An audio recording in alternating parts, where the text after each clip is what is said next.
Assalamualaikum warahmatullahi wabarakatuh. Perkenalkan, saya Kurnia Permatasari dari Program Studi Supervisor Jaminan Mutu Pangan Sekolah Vokasi IPB University.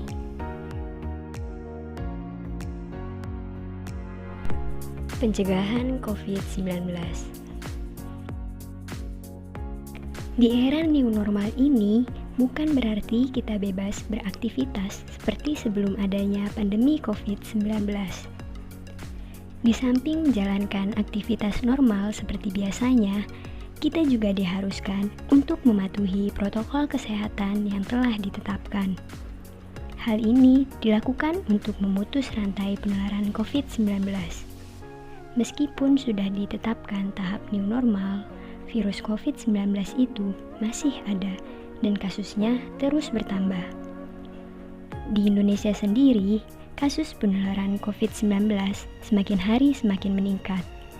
Bahkan, pertanggal 6 Juni 2021, kasus COVID-19 di Indonesia sudah mencapai 1.863.031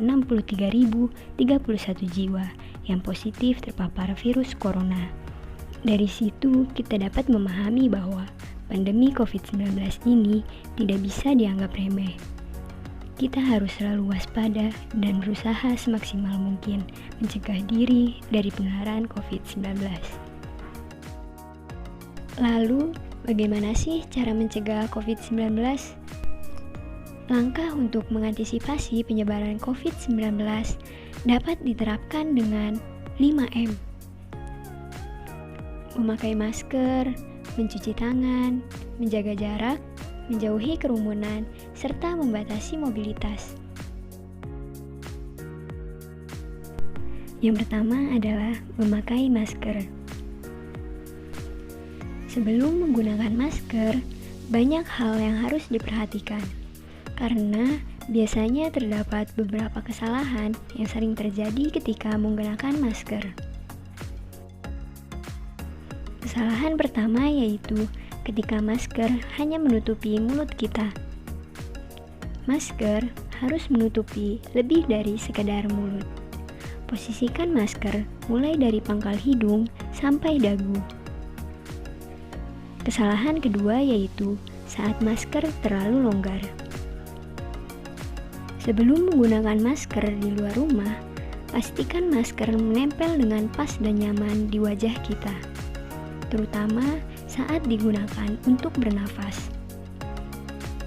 Kesalahan ketiga yaitu ketika kita memegang masker saat masker digunakan, alangkah lebih baiknya kita bersihkan tangan terlebih dahulu sebelum menggunakan masker.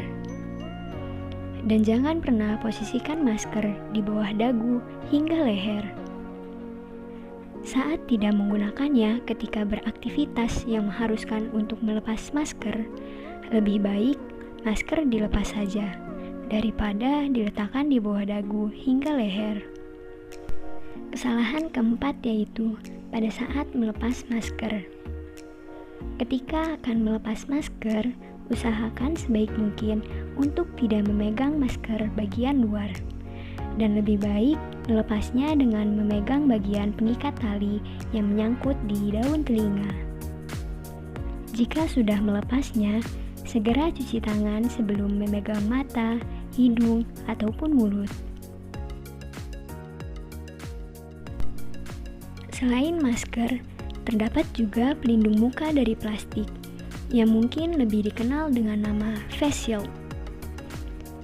Face shield banyak digunakan untuk melindungi masyarakat ketika di luar rumah. Namun, apakah pelindung plastik ini memang benar-benar bisa melindungi muka dari infeksi udara dengan baik?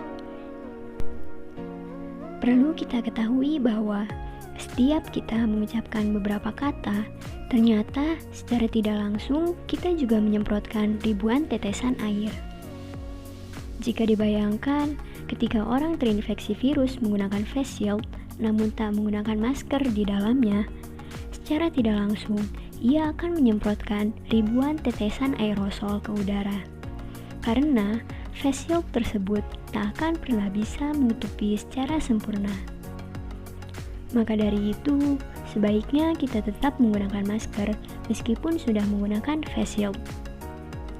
Selain mengurangi penyebaran virus bagi orang yang sudah terinfeksi, tetapi hal ini juga bisa melindungi kita semua dari infeksi virus tersebut. Selanjutnya adalah mencuci tangan. Saat pandemi, kita harus rajin mencuci tangan dengan sabun dan air mengalir selama 20 detik hingga bersih. Ketika tangan kotor dan belum dicuci, sebisa mungkin untuk tidak menyentuh wajah, hidung, dan mulut. Tapi, apakah kita tahu bahwa mencuci tangan sekalipun ada urutannya? Pertama, dimulai dengan menggosokkan kedua telapak tangan dengan satu sama lain. Lalu, lanjutkan dengan punggung tangan.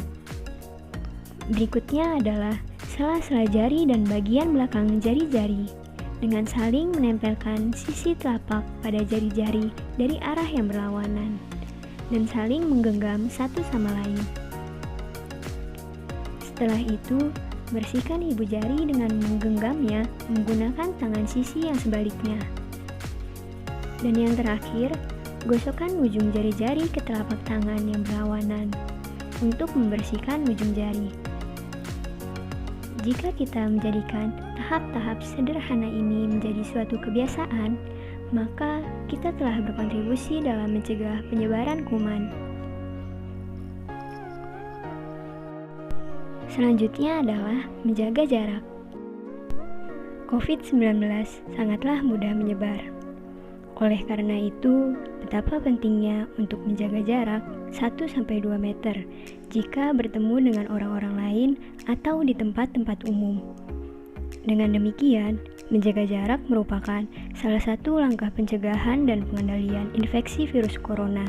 Karena dengan menganjurkan masyarakat untuk membatasi kunjungan ke tempat ramai dan kontak langsung dengan orang lain.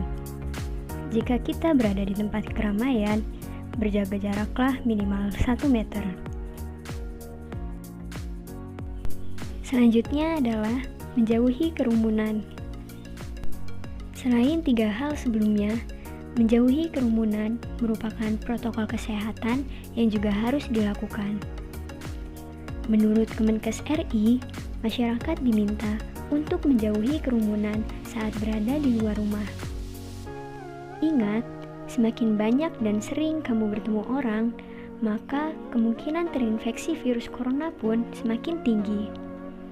Oleh sebab itu, hindari tempat keramaian, terutama bila sedang sakit atau berusia di atas 60 tahun. Menurut riset, lansia dan pengidap penyakit kronis memiliki risiko yang lebih tinggi terserang virus corona. Selanjutnya adalah membatasi mobilitas. Virus corona penyebab COVID-19 bisa berada di mana saja. Jadi, semakin banyak kita menghabiskan waktu di luar rumah, maka semakin tinggi pula kemungkinan terpapar virus mematikan ini. Oleh sebab itu, bila tidak ada keperluan yang mendesak, tetaplah berada di rumah. Menurut Kemenkes RI, meski sehat dan tidak ada gejala penyakit, belum tentu kita pulang ke rumah dengan keadaan yang masih sama. Pasalnya, virus corona dapat menyebar dan menginfeksi seseorang dengan cepat.